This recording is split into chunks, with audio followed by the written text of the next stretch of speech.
এই লড়াই আমরা আগে এগিয়ে নিয়ে যাব এবং আমাদের বিশ্বাস এই সরকার, পশ্চিমবঙ্গে যে সরকার আছে, যদিও এটা এই সরকারের নির্বাচন নয়, আমরা এই সরকারকে পরিবর্তন করার লক্ষ্যে অঙ্গীকারবদ্ধ।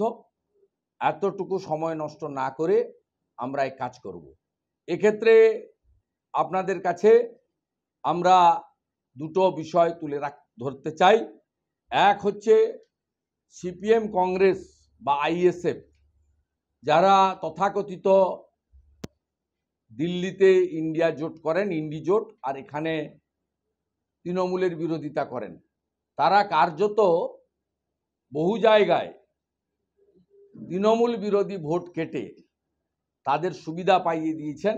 এমন অসংখ্য অন্তত 7, 8, 9টি লোকসভা কেন্দ্রের নাম আমি বলতে পারি যেখানে তারা ভোট কেটে তাদের সুবিধা করেছেন। তারা মূলত তৃণমূলের বি টিম হিসেবে 21-এ কাজ করেছিলেন, এবারেও সেই কাজটা তারা করেছেন। আর সাথে সাথে আমি একটু আগেই জানতে পারলাম মাননীয় মুখ্যমন্ত্রী এবং তার স্বনামধন্য ভাইপো, যিনি গিনিস বুক অফ রেকর্ডে নাম তুলে 7 লক্ষর বেশি ভোটে জিতেছেন, এই প্রহসনের নির্বাচন সবাই দেখেছে। আমরা স্পেসিফিকভাবে বলেছিলাম, আমরা ক্যানিং পূর্বের কথা বলেছিলাম, সেখানে রেজাল্ট কি হয়েছে দেখেছেন। আমরা ঘাটালের কেশপুরের কথা বলেছিলাম, সেখানে দেখবেন বিরোধী পক্ষের প্রার্থী 1%ও ভোট পায়নি বুথগুলোতে। এবং আমরা ডায়মন্ড হারবারে কি হয়েছে বলেছিলাম।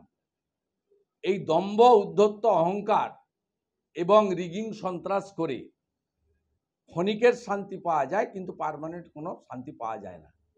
2004 সালে লোকসভা নির্বাচনে অনিল বসু 6 লক্ষের বেশি ভোটে জিতে আরামবাগ থেকে তিনি বিখ্যাত হয়ে গেছিলেন।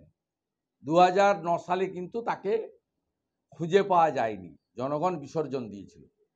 স্বাভাবিকভাবে এই উদ্ধত্ত অহংকারের পতন জনগণের দ্বারাই হবে, এই বিশ্বাস আমাদের আছে। সাথে সাথে যেহেতু পূর্ব মেদিনীপুর জেলার কাঁথি সাংগঠনিক জেলা বিজেপির কার্যালয় থেকে আমি এই প্রেস বার্তা দিচ্ছি, আমি আমার হোম জেলা, যেখানে আমি জন্মেছি, যেখান থেকে আমি একাধিকবার কাউন্সিলর, এমএলএ, এমপি ইত্যাদি হয়েছি, সেই জেলার 2টো আসনেই ভারতীয় জনতা পার্টির প্রার্থীকে নির্বাচিত করার জন্য পূর্ব মেদিনীপুরের নির্বাচক মণ্ডলীকে বিশেষভাবে কৃতজ্ঞতা এবং শ্রদ্ধা জানাচ্ছি আমার পক্ষ থেকে। তারা বিরোধী দলনেতার পাশে দাঁড়িয়েছেন এবং বিরোধী দলনেতার মাধ্যমে নরেন্দ্র মোদীজির হাত শক্তিশালী করেছেন। এবং একটি কেন্দ্রে প্রায় 62,000, আরেকটি কেন্দ্রে প্রায় 50,000-এর কাছাকাছি ভোটে আমরা নির্বাচিত হয়েছি। এবং এর ফলে পূর্ব মেদিনীপুর জেলায় তৃতীয়বারের জন্য যিনি প্রধানমন্ত্রী হবেন, নরেন্দ্র মোদীজি, তার কাছ থেকে আমরা এই 2জন সাংসদের মধ্য দিয়ে উন্নয়নের মাধ্যমে বিকাশবাদকে প্রতিষ্ঠা করার কাজ করব। এবং আমাদের সাংসদ কোনো 2জন সাংসদ কোনো দলের সাংসদ না হয়ে প্রকৃতপক্ষে জনগণের সাংসদ হিসেবে কাজ করবেন, এই বিষয়ে আমারও নিজস্ব নজরদারি থাকবে। সাথে সাথে আমি যে বিধানসভা কেন্দ্র থেকে মাননীয় মমতা ব্যানার্জিকে 2021 সালে পরাজিত করেছিলাম, সেই নন্দীগ্রাম বিধানসভাতে এবারে অভিজিৎ গাঙ্গুলি মহোদয়কে কয়েক হাজার ভোটে লিড দেওয়ার জন্য আমি নন্দীগ্রামের নির্বাচক মণ্ডলীকে বিশেষভাবে প্রণাম, কৃতজ্ঞতা জ্ঞাপন করছি যে নন্দীগ্রামের আজকের এই নির্বাচনের ফল এবং নন্দীগ্রাম থেকে আমার কয়েক হাজার ভোটে এগিয়ে রাখা, আশা করি পিসি ভাইপোর কোম্পানি যে ভাঙা ক্যাসেটটা বাজান, সেটা দয়া করে আর ভবিষ্যতে বাজাতে পারবেন না। নন্দীগ্রামের জনগণ কার সঙ্গে আছে আজকের গণনাতে আরেকবার তারা প্রমাণ করে দিয়েছে।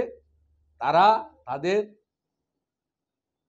প্রিয় বিধায়ক, সাথী বিধায়ক বা তাদের সেবক শুভেন্দু অধিকারীর সঙ্গেই তারা আছেন। আজকের এই ফলাফলে সেটা তারা প্রমাণ করেছেন, তার জন্য কৃতজ্ঞতা।